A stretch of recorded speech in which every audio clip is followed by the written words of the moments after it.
Alani, mi alani, non. Koni. Ça mi anni ma difficulté janni go via andon to fewndi de. Tu comprends? Voilà. Ya tout de vidéo yo tan ko la nyamude. Bonjour, bonjour ou bonsoir à tout le monde. On diarama kala ko cordon. Et on a 3 personnes ici qu'on va interviewer. Nous avons Mamadou Alpha Baldé. Mamadou Alpha, bonjour ou bonsoir. Bonjour, vous allez bien? Oui, ça va. Abdou Karim Diallo Diarama, ida jam. Man jarama nala to ben gorne Jantum Birlo Diallo. Tanalaima. Alhamdulillah, nala to. Yettudalla.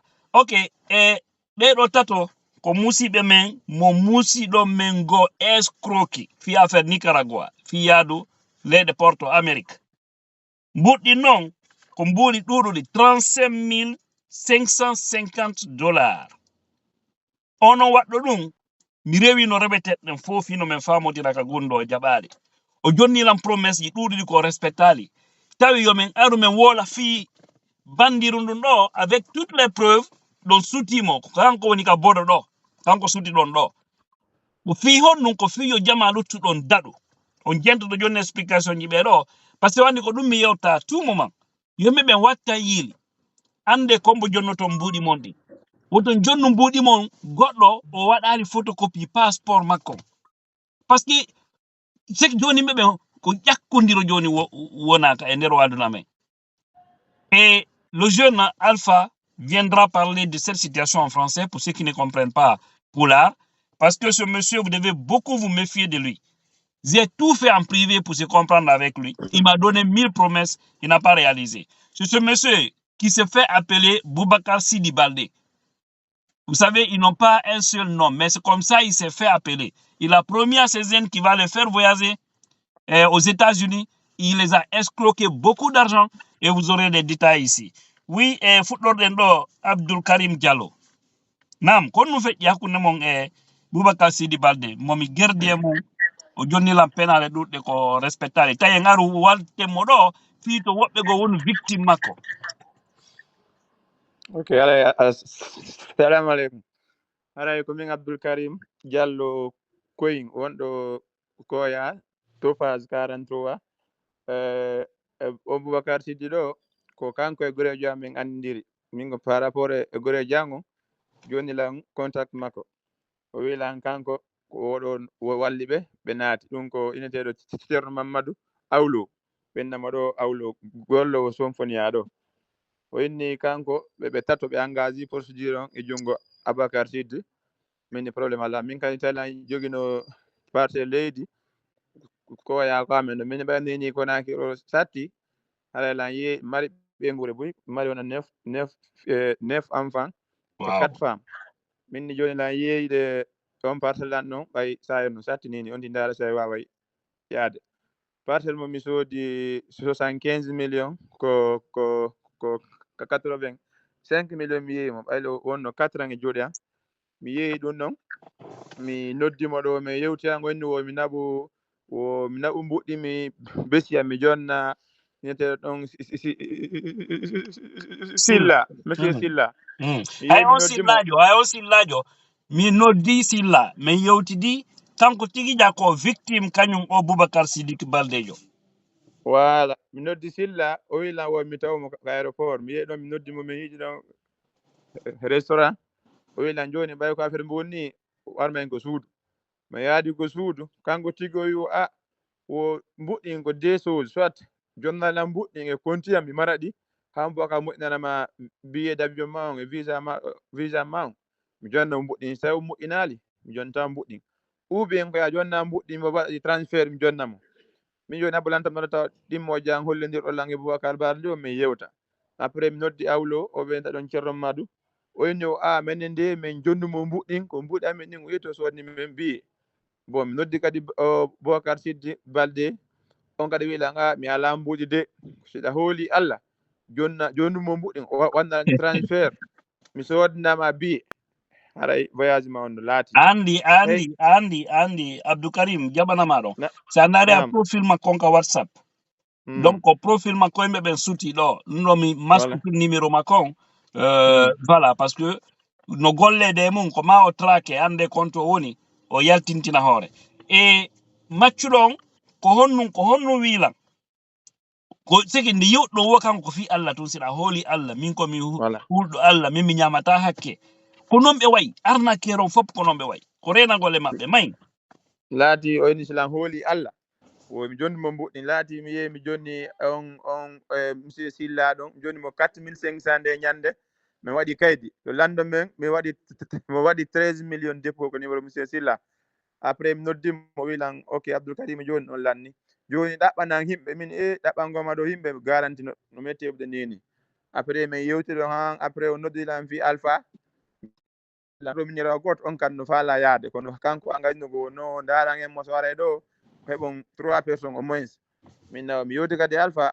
kadi hooli ɓay min ma kono min mi engage de o inni wosi mi hoolay Allah telan andi Allah ko goto an kadi aru jonniramo no mbuɗɗin on faami min ƴetti mbuɗɗi men jonnimo ɗo waɗi men ɗo programme han o ɓeydini men kadi mo ɓeya men kadi 5 millions kadi min e alpha o bon ɓay wonni o men ɓeydi 5 millions on e joni a résumé tun en waɗa résumé on ɗaɓɓum ɓay tan on juuta nam i noddani en ɗo minute sappo pet ok après noon wonni ɗo womi yaw Sénégal min minnimi hoolaki par ce que déjà ɓay haɗo kuppuno men téléphone keyata une semaine a nodda yaɗo gondema inchallah hoolo Allah ko noon go way bon min mi yata Sénégal mais ɓe goroɓe an ɗo hini joni mayi koto kadi mayi ɓawi yaw yahen min yehi ɗo hooli o addinali mbiyeda joni so yehi wono yahe biyeji mon ino Dakar bon addani men ɗo numéro neteɗo ɗo Abdoulaye Sy min noddi on noon ene balde wi ɗon arde ko anga are min mi yehi Sénégal ɗon kadi o ƴanti men mbamen ɗon kadi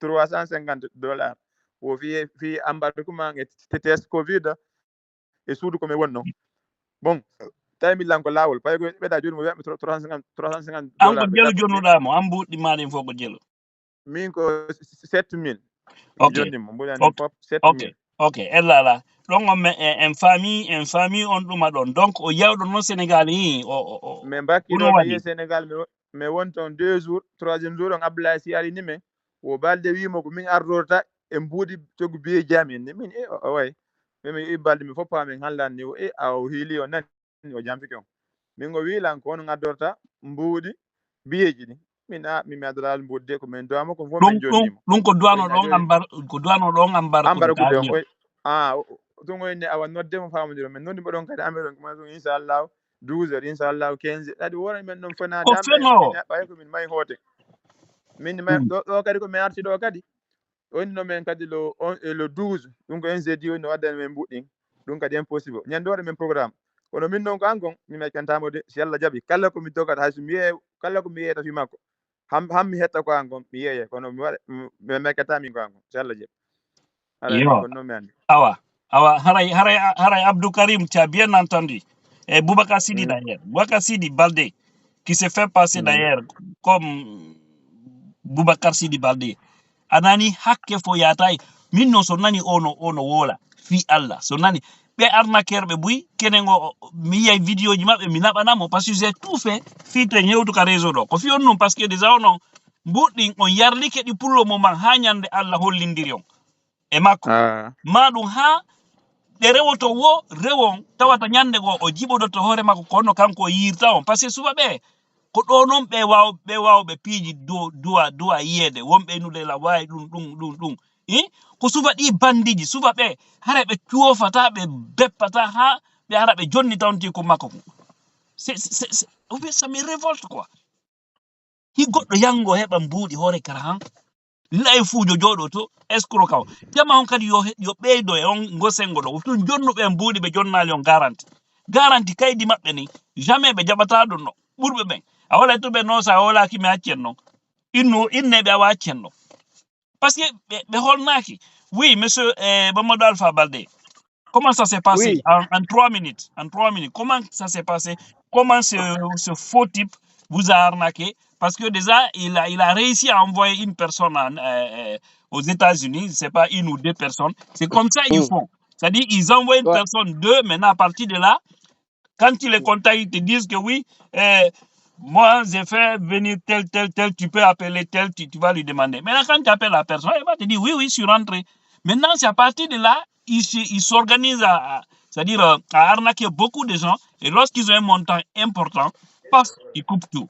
C'est des voyous. Allons-y. Ouais. Ok, au fait, pour être bref, la manière dont tu as expliqué, c'est comme ça s'est passé. C'est-à-dire, il a cherché notre confiance. Il a envoyé des gens qu'on connaît, donc on a pensé que c'était une personne fiable. Donc, pour moi, personnellement, on avait conclu 7500. Je lui ai donné 7500. Le départ était prévu le 22 septembre. 2023. Donc, mais avant, c'était prévu le 22 pour notre premier programme. Mais on est venu jusqu'au 22, il n'a pas tenu son premier engagement. Donc, il a même coupé contact en ce moment entre nous. Du coup, il nous a programmé, il nous a rappelé, soi-disant nous dire qu'il a eu un comptant, il a eu un petit problème, il a un souci d'argent. Donc, de faire en sorte d'ajouter chacun de nous 5 millions, et comme ça, on va essayer de bouger pour le Sénégal. Mais on lui a demandé, déjà, tu nous as fait, tu as manqué à un programme. Donc, vouloir nous faire voyager et dans notre contrat, c'est-à-dire ce qu'on s'était dit au début, c'est-à-dire notre embarquement, c'est-à-dire de Conakry à Dakar était dans les 7500. Mais quand le programme n'a pas eu lieu, il nous a dit tout ça, ce n'est plus possible. Donc, de lui donner les 5 millions, plus les 7500 qu'on lui avait remis, qu'il va nous aider à aller. C'est-à-dire maintenant de nous embarquer à notre propre charge et d'aller au Sénégal. Mais on lui a dit, ah frère, si tu sais que tu ne peux pas, ne nous fais pas voyager jusqu'au Sénégal et qu'on parle là-bas aussi et que tu n'arrives pas à nous faire voyager. Mais il a insisté que non, c'est bon, il va gérer, d'ajouter seulement les 5 millions. On était un peu réticents, mais finalement, on a accepté. Donc, pour être bref, quand on est arrivé au Sénégal, maintenant, il nous a dit, nous devons bouger le 29. Nous devrions normalement recevoir nos billets le 25. C'était ça. Le 25 quoi? Il faut préciser la date exacte. Le 25 septembre. 2023. 2023. Voilà. Donc, ce 25 septembre, on est resté, il nous a dit à 12h, il allait nous envoyer les billets. On est resté, il n'a pas envoyé. Il nous a dit le 26. C'est comme ça qu'il nous a fait traîner jusqu'à on est rentré en contact avec le monsieur dont il nous avait mis en contact au Sénégal, c'est-à-dire son embarqué, un certain Ablaïsi. Donc, ce dernier est venu à la maison. C'est grâce à lui qu'on a compris vraiment que l'autre était en train de nous tourner dans la farine. Et finalement, on est resté jusqu'au 29. Il n'a pas envoyé de billets. Il nous rassurait toujours. Restez, ne vous retournez pas en Guinée. Je vais tout gérer. Vous allez voyager. Il nous faisait toujours croire qu'on allait voyager. Et finalement, on a compris que ça ne marchait pas. Et on a replié nos bagages. On est revenu en Guinée. Mais ce qu'il doit savoir, peut-être qu'il pense qu'il a gagné aujourd'hui. Et il n'a qu'à mettre en tête, nous on fait, c'est-à-dire pourquoi on a fait la vidéo là, c'est pour alerter les gens, pour ne pas qu'ils arnaquent d'autres personnes. Parce que nous d'abord, actuellement, on peut considérer qu'on a perdu notre argent, mais qu'ils sachent que partout où on le verra, où on passera quand même par tous les moyens pour le traquer, ça, qu'ils soient sûrs de ça. Oui, tu vois, et le plus souvent, il ment aux gens, il dit je suis en France, il dit d'ailleurs qu'il est en Tunisie. Il nous a même appelé avec des numéros de France, parfois il nous dit il est en Suisse, il est en France. Il n'y a pas ce qu'il ne nous a pas dit. C'est-à-dire, c'est un faux type, c'est un gros arnaqueur. C'est-à-dire, c'est quelqu'un. Alors, toute personne qui va reconnaître ce monsieur, pardon, partagez-nous cette vidéo parce qu'on doit nettoyer notre société. Moi, il voudrait m'intimider pensant que je peux tomber dans son piège. Lorsque les jeunes m'ont contacté, j'ai dit aux jeunes, passez-moi le numéro du monsieur. Je l'ai contacté, il y a de cela plus d'un mois, 2 mois, il est en train, même moi, de me rouler. Il pensait qu'il me roulait. J'ai dit, mon frère, il faut gérer cette affaire. Sinon, le monde saura qui tu es. Ouais. Maintenant, quand j'ai dit ça, il m'a dit, bon, moi je connais des influenceurs, moi je connais plein de gens en Côte d'Ivoire, des grands... J'ai dit, mais ça, c'est ton problème. Il a une grande gueule. Oui, j'ai dit, c'est ton problème. Moi, je n'ai pas besoin d'un influenceur ivoirien. Tu as arnaqué les Guinéens. C'est ces Guinéens-là qui m'intéressent. Voilà. Ouais. Et il faut savoir que je peux t'envoyer loin. Parce que les gens vont récupérer cette vidéo, ils vont la partager. Et même d'autres aussi vont utiliser cette vidéo et tu seras récupéré. Parce qu'il faut savoir que tôt ou tard, tu seras localisé, mon frère. Ayal tintina hore, neba maboya. Anday do andu bemeng, mon frère, ayal titay. Parce que bandi, ka feno, moi tu m'as déçu. Tu m'as donné combien de fois des engagements? Toi, soi-disant Boubacar Sidiki Baldé. Ça, et puis moi, même son nom là, je sais que nous, il n'y a pas une certitude que c'est son vrai nom. Parce que c'est quelqu'un qui utilise des faux noms, des faux numéros, c'est-à-dire des faux comptes pour arnaquer les gens. Oui, ils sont toujours comme ça. Il n'est pas le seul. Ils sont toujours comme ça. Mais je vais dire aux gens qui donnent leur argent à ces affaires. C'est pourquoi moi, plein d'entre eux me contactent pour me dire on va collaborer parce que je vois que tu as une visibilité, les gens te font confiance et moi aussi j'ai une entreprise, elle est bonne et je fais voyager des gens. Si tu acceptes, on va faire ça en pourcentage. Je dis, je n'ai pas besoin de businessman par rapport à ça. Je ne vais jamais convaincre à quelqu'un, prends ton argent, donne à tel pour telle affaire. Voilà. Parce que je sais, quand il y a problème, c'est moi qui vais indexer.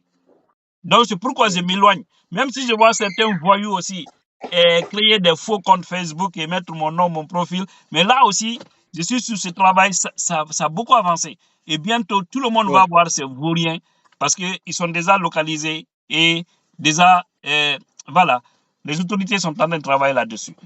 Maintenant, ça qui te rend, comment on l'appelle? Oh, yeah, Youssouf Youssouf. Naam. Oui, a minute Didi. Kono an kadi feƴƴiri.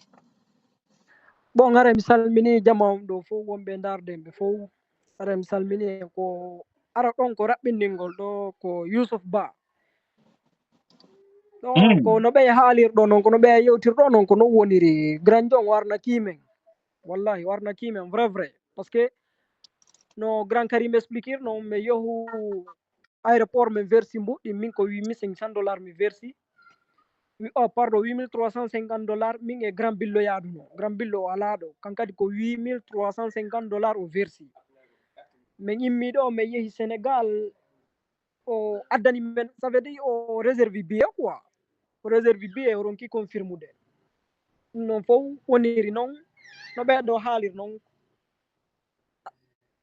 kono ɓeɗo yewtir noon ko ɗum ɗon noon on noon haray min mi wolnaymo ɗum ɗon mbuɗɗi o ñaamiɗi kono o tuttaɗi quel qu'en soit no min gerdirta o reweteɗɗen fof kene e gunɗo subaɓe hay reweteɗɗen fof ɓe ko rawaɗi ni ko yimɓe ɓe ala barke kono an jottoɗa wullina miskino ala ko fenanali men ala ko fenanali men o wowli joni hay o hooli goɗɗum hay goto holotako et je crois même ɓen o vidéo ɗo o yara yimɓe luttuɓen ta rewka men rewi ɗon par ce que no satti piiji ɗin no satti yeah wano mama dalfa ko goɗɗo ñawle mbuɗɗin right ay min ɗo ni ko goɗɗo ɗettu mbuɗɗin jonni lan inni ɓay joni situation on no woniri ni ala gollude ɗettu mbuɗɗi yaha mi ñawlima ɗi yeah joni noon ƴetta goɗɗo hoolo miskino Allah gaynɗo jande no jooɗi ala situation ƴetta $8,500 jonna on 80 millions 80 millions ko jeli won ɗum 8,500 ko ɗum ɗo ko 80 millions ɗo e ko fawi 85 millions timmata ɗo mais 80 millions ɗo e ko fawi 84 millions ni e ko fawi goɗɗo ƴetta ɗum jonna bano adama yahu si a gollohi artira jonno an ƴetta ɗin jonna layfujo o jooɗo ɗin o sokko Allah yo tutimɓe ɗi mbuɗi ɓe jokkuɓe ɗi biiji ko ɗum mi haalani mogo ha ñande men sakkiti yewtude o wi lan on sikkuɗo no mi ñaama e mbuɗi monni mi jooɗo mi yomɓite o addandela numéro orange moni addana minni he a feetatago feetinamen a feetata feetinamen goy wattu yilema sa faala artir mbuɗɗi sa faala tartir mbuɗɗi an a ɗaɓɓiti no men ɗaɓɓitirma ni no men soññirɗa men ni a soññorto noon gan kadi yo Allah jiiɓu fiiɓe bomɓe wonɓe soñjude miskino min torike mawɓen ka juulirdeji min torike on kaka kala ko pay koye jangata min torike on torane men Allah yo ɓe feewu ɓe wonɓe wadde bone soñjugol miskino yimɓe ɓen so ɓe fewata yo Allah jiiɓu fi maɓɓe pottina ɓe société men on few par ce que himɓe buy nini kadi y a plus de 200 personnes bloquiɓe Sénégal quelque chose de 300 personnes goɗɗo kono ñaami mbuɗi maɓɓe do lan ɗaɓɓutude information total on mi addu hen ɗum ɗo plus de 300 personnes goɗɗo ko kamin faalaɓe voyage de Nicaragua ɓen kadi no ari bloqué ɗon hendi ɗon mbuɗi maɓɓe ɗin fi voyage on kadi no suuɗi c'est extraordinaire haray vraiment du courage mes frères et ande goɗɗo ko waɗi o ko ɗum o hettata ko mbuɗo ñaami na arsike mon o ñaami kono noon e naɓide makko ha ɓaara kala yiɗo o ande ko bandiru kala yiɗo o vidéo o ɗo o fewnu min waɗanɗo photo makko on ko yon andu ko bandi kala ko yiɗomo simo mari musiɓe simo mari ɗimmoɓe simo golludude yimɓe ande ko bandiru laaɓunu ni par ce que mi e makko min gerdika privé so yimɓe ƴawiɗo men wooli o fiyotoɓe kadi wonu victime makko min sikkude o jaɓayno mais min tigi o miijino tournugol lan kono marsata haray on jarama nani, vraiment courage à vous. Ok, Ok, merci. merci beaucoup. Merci.